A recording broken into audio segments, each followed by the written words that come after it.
Hello, it's Lights Camera Jackson here, and welcome to LCJ Live. It's Sunday, May 29, 2022, and Top Gun Maverick easily topped the box office.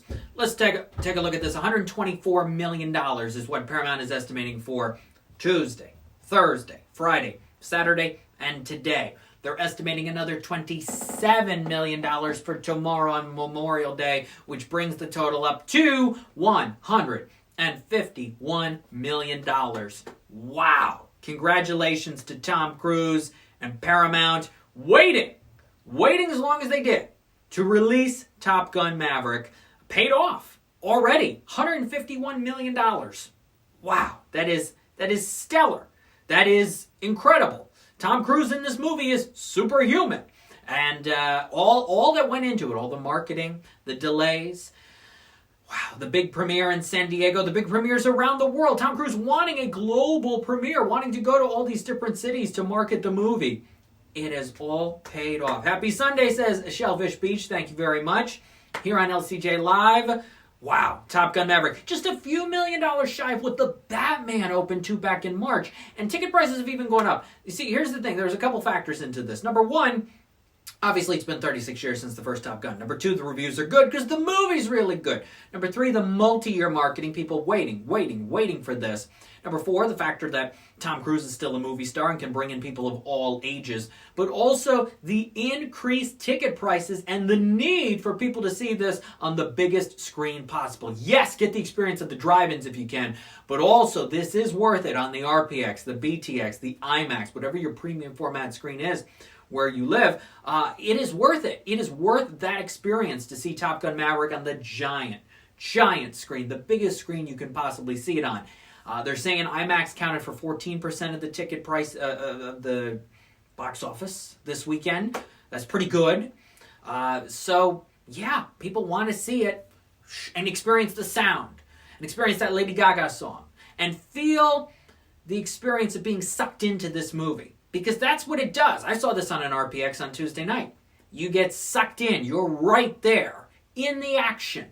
Incredible. Immersive aerial sequences. At what price would you stop going to the movies, says Egyptian Shuba? Here's the thing. The ticket prices are outrageous. I mean, if you wanted to see Top Gun Maverick in the IMAX on Tuesday night, it was $26.45 because it was the early screening and the crazy ticket prices and the enhancement for seeing it first weekend early, all of that. $26.45. Now, is it worth it for Top Gun Maverick? Yes. Is it worth it for every movie? No, to pay $26.45. But so, are people going to revolt? I asked this question back with the Batman and some of these other movies going into the premium format and doing we're going to pay more money if you want to see it the first 2 weekends as opposed to later on. Same with Doctor Strange. And clearly it's working for Top Gun Maverick, it's working for Doctor Strange and some of these other movies, but at what point are people going to say enough is enough? Or are these movies that are in the theaters now such event movies that people do not care, that they will pay whatever they want to see these on the giant screens? And see it opening night, or see it 2 nights early. Because those screenings were packed. I mean, the screening I was at was pretty packed, and RPX was a little cheaper, it was $23.95, but whew, I mean, for each person to pay $26.45, it's a lot. You know, that's borderline. I mean, it's not close to still going to a Broadway show, but we're getting up there. Or a sporting event, maybe a local sporting event. I mean, $26.45 is a lot, but people seem to be okay with it. At what point would I stop? I mean, for a movie that's not Top Gun Maverick to pay $26.45, I think it's a little outrageous. At this point, it's a little outrageous. But hey, Doctor Strange still doing well too. $16.4 million. It's at $370. The Bob's Burgers movie, which I saw on Thursday night. There were definitely some people. I've seen the show a little bit, but I have to say I'm not. I haven't seen every episode like The Simpsons. Not an avid super fan in that sense. I could tell there were some people at the screening I was at who were avid super fans of Bob's Burgers, who loved this movie, who were laughing so much during so many moments. So it's going to please the fans. And the fans are already out. 12.6 million in the 3-day, 15 million in the 4-day. What was my prediction, everybody? $15 million on the nose. Because I took the average viewership this season of Bob's Burgers, live viewership, which is about 1.2 to 1.3 million. I multiplied that by 12, and you get $15 million. I knew that's who was going to come out week 1, had to see it in the theaters. There's your $15 million right there. Similarly, with the Simpsons movie back in 2007, which opened to $74 million. Ticket prices were lower back then. Viewership was way higher back then. There were about 7 to 8 million people watching The Simpsons every Sunday night, live, in 2007. So, when you do that, you multiply that by, let's say, 10 instead of 12 as the average ticket price, which may have even been a little high. So you do the math, there's your $74 million. Same exact strategy worked when looking at the box office for these two movies based on Fox animated series. That's where I came to my prediction. So Disney and 20th Century have to be happy that I think they hit it right on the target with $15 million. And we'll see how much more it does over the next few weeks. I wasn't sure if it would get an added boost of families going to it. Really didn't, outside of the core fan base, but it got to that $15 million mark. We talk about families, then I'll get to Downton Abbey. Sonic the Hedgehog 2, another 2.5. It's at 186, and The Bad Guys, 4.6 million. It's at 81. It could make a run at 90. We'll have to see over the next couple weeks before some kids go to Jurassic World and then go see Lightyear. Let's talk about Downton Abbey. 5.9 million in the 3-day, 7.4 million in the 4-day. They're looking at about a $30 million total after tomorrow. Remember, the first movie in 2019 opened to $31 million. It's going to basically do what the first movie did in 3.5 days. It's going to do in about 10.5 days. Ooh, that's not good. All the older people went to Top Gun instead this weekend. Maybe they'll catch up with Downton Abbey next weekend if some of them haven't seen it by now. But yeah, I think it's a wonderful movie. One of the best movies of the year. May make my top 10 list or honorable mentions list at the end of the year. I love Downton Abbey: A New Era.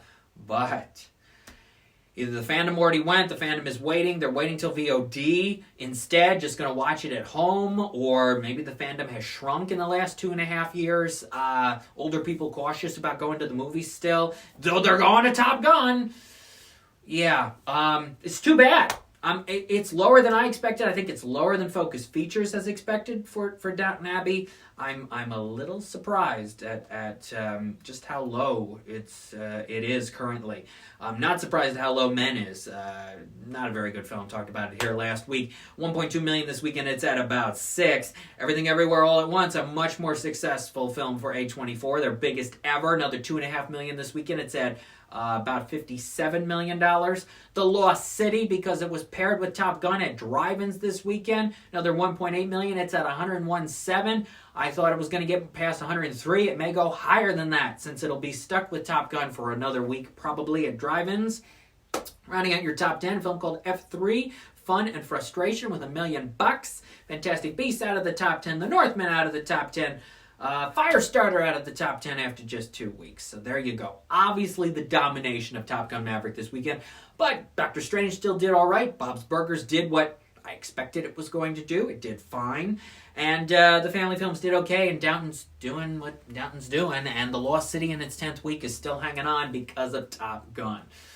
So there we go. Now next weekend, how many new wide release movies? Well, there's one. There's Crimes of the Future, which I don't think is going to make a ton of money. Obviously, Top Gun's going to be number 1 again next weekend. Crimes of the Future will do a little. The Phantom of the Open is opening in a handful of theaters. That'll do a little bit before it goes wider the rest of June. There are no huge, gigantic, tremendous wide releases next weekend because nobody wanted to go up against week 2 of Top Gun. In the old days, in the pre-COVID days, there would have been a movie that would have said, all right, I'm going to go the week after Top Gun. I don't mind. But studios are spreading things out and just do not want to face it.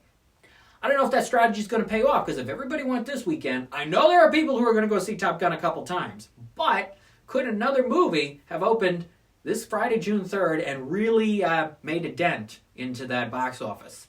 Maybe. Jurassic World opens in 2 weeks. That's what everybody's got their eyes on now. How big will Jurassic World Dominion be? Fallen Kingdom, not quite as successful as the first Jurassic World. So how big will this third one be? And then Lightyear is right after that. Elvis and the Black Phone the following week. And then Minions, Thor. We've got Where the Crawdads Sing and some smaller movies on the 15th. Then Jordan Peele's Nope, DC League of Super Pets, and Bullet Train. And that is August 5. and then middle of the road, not gigantic blockbusters from then on through Labor Day. That's where we're at. We take a bit of a week off as far as new gigantic releases, and then we get going. The 10th, the 17th, the 24th, the 1st, the 8th, 15, a little bit of a break, 22, 29, and 5. So 9 weeks, over the 9-week period, 8 of those for sure will be interesting to take a look at what wins the box office and how big those movies will do. So we got to get past this week. I wish there was something giant opening this week in the theaters, but that is not the case. There is a big new movie coming to at-home viewing this Friday, which is Hollywood Stargirl. It's the sequel to 2020's Stargirl. It's on Disney+. I loved the first Stargirl movie. I watched it March 14, 2020. It kicked off, as I wrote today on Twitter, the 459 movies I have screened at home since the pandemic began. That was the very first one. I loved it, made my 10 best list for the year. Was pleasantly surprised to learn that they were making a sequel to Stargirl. I have seen it. I've written a little bit about it. I'm going to have a full review that's going to post on Tuesday. I don't want to give away all of my thoughts, but what I would suggest is this. If you're interested in seeing this and have not seen the first Stargirl, I would recommend watching the first Stargirl, because there are connections, but I think it's going to help enhance the experience of you watching it, whether you love the movie or not. And I will say, I've got some problems with Hollywood Stargirl, but it's going to enhance the experience if you know some of the foundation, or as much of the foundation as you can. Hollywood Stargirl this Friday. I'll have a full review on Tuesday. I did post this morning, yes, this guy watched 1,000 movies, I guess over a year, which is incredible. 1,000 older movies, classic movies during the pandemic period. It's amazing how many movies people are watching. It's incredible. And I am jumping into the equation by saying, look, the movies I've seen, I've watched a few older movies, classic movies. Top Gun was one of them early on. Some of the other ones, The Matrix, I think, the Matrix trilogy, and some of the other ones, older films during this period of time. But I have screened up to date, since counting last night's film that I screened, that I can't talk about quite yet, 459 new releases at home since the pandemic began. Now, you do the math, 459 movies into 800 and something days, it's about one every 2 days, a little bit more than that. On top of the TV series I've screened and lots of other cool things. Yes, it's not quite as impressive as the guy who was able to screen 1,000, even though they're older classic movies in that year period of time. But I'm proud, as people have said, thank you for supporting these new movies and championing these new movies and screening it for all of us, and I appreciate that very much. I have had a blast. I've also had a blast returning to the theater. I had the chance to see 34 films in the theaters last year, which included 2 movies at drive-ins and some private screenings for award season viewing and things like that. But 34 films from May to December of last year in the theaters. And so far this year, I have seen 21 movies in theaters. Hopefully I'm going to break that 34 pretty soon, but I'm up to 21, and I'm looking forward to seeing more. So appreciate watching these movies at home. Appreciate returning to the theaters to see some of these big movies on the big screen, even the smaller movies on the big screen. But it has been quite a ride since March 14, 2020, and it all kicked off with Stargirl. I was at home. I was looking for something to do. The world had just collapsed the day before. Everything had shut down. What am I going to do? And I watched Stargirl, and I kicked it all off. And here we come with the sequel Friday on Disney+. Also this week, by the way, The Spelling Bee is on TV, which I was pleased to learn, because I usually like to watch The Spelling Bee when I can. It's on Ion and Bounce this Thursday, June 2nd at 8 o'clock. So I'm going to watch The Spelling Bee.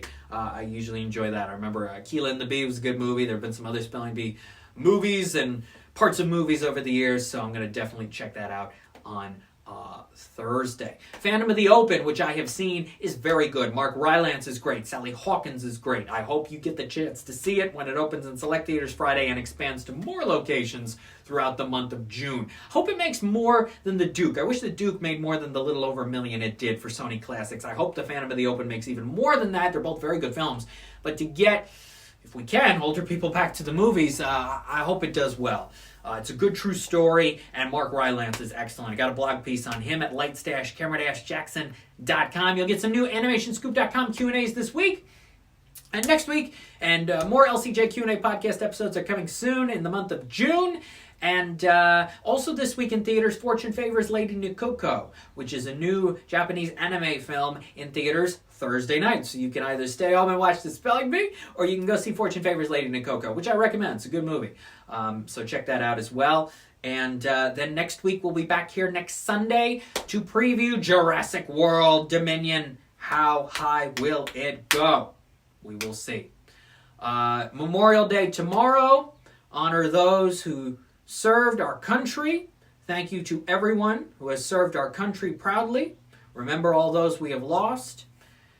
Hope it's a nice day for all of you.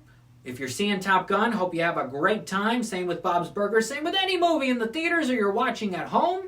And I will see you next Sunday for more. Don't forget to follow me on Twitter at LCJ Reviews, Instagram at LightsCamJackson, YouTube.com/LightsCameraJackson, and more all over social media and websites and outlets and 99.5 The River and more things on the way for you soon.